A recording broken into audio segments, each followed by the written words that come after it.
tonight for you guys to get to the? Well, I think you described them well. They're a team that plays well with the lead, in my opinion. If they get out front, then they can check their way from that point to a win. And they were defiant in that game. Took a couple power play goals, or one and one at the end of it, to just to get back into the game. So they can create a frustrating environment if you're not on top of your game. And we'll have to bring it tonight, definitely.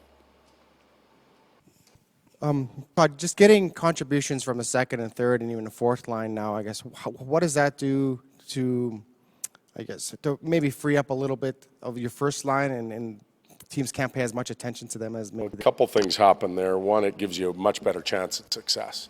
There's no doubt about it. When you're a one-line team and the opposition knows that they structure their night appropriately as far as checking and matches and that type of stuff.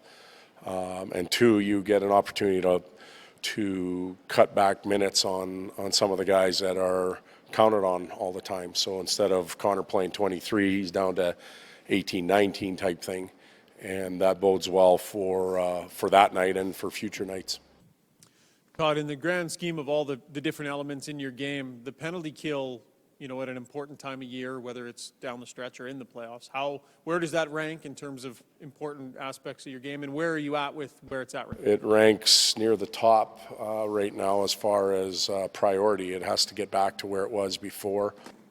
We've spent some time on it lately, and we've seen improvement structurally and face-off-wise, yet the puck's still going in our net. And when it's going in our net, sometimes you just get beat.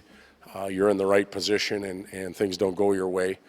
And we've seen that a little bit, the down and in goal the other night. We liked how we played it. We just stumbled net front and it's in the net. So, but it is a priority. It's something that we're going to have to improve between now and tonight and tomorrow and the rest of the games.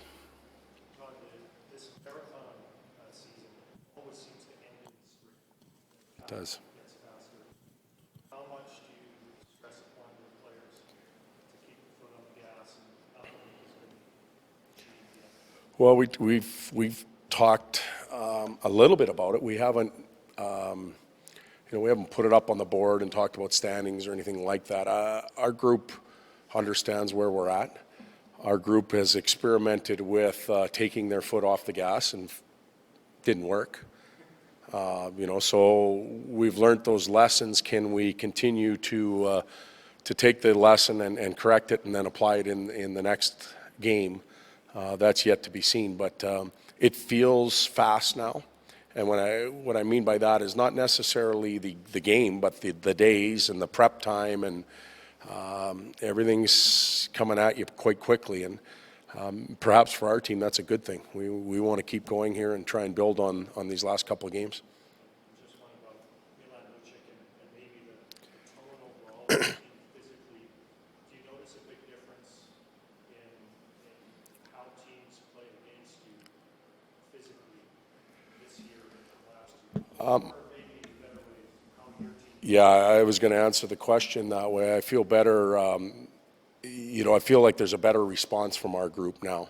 We're better equipped to play games a number of different ways, whether it's speed, finesse, that grinding, mucking type game. And that's allowed us to win some games this year that we may not have in the past. And Milan plays a huge part in that, but there's also a number of other players on the roster that are capable of doing that and are willing to do it for themselves and for their teammates. So it's improved our overall game.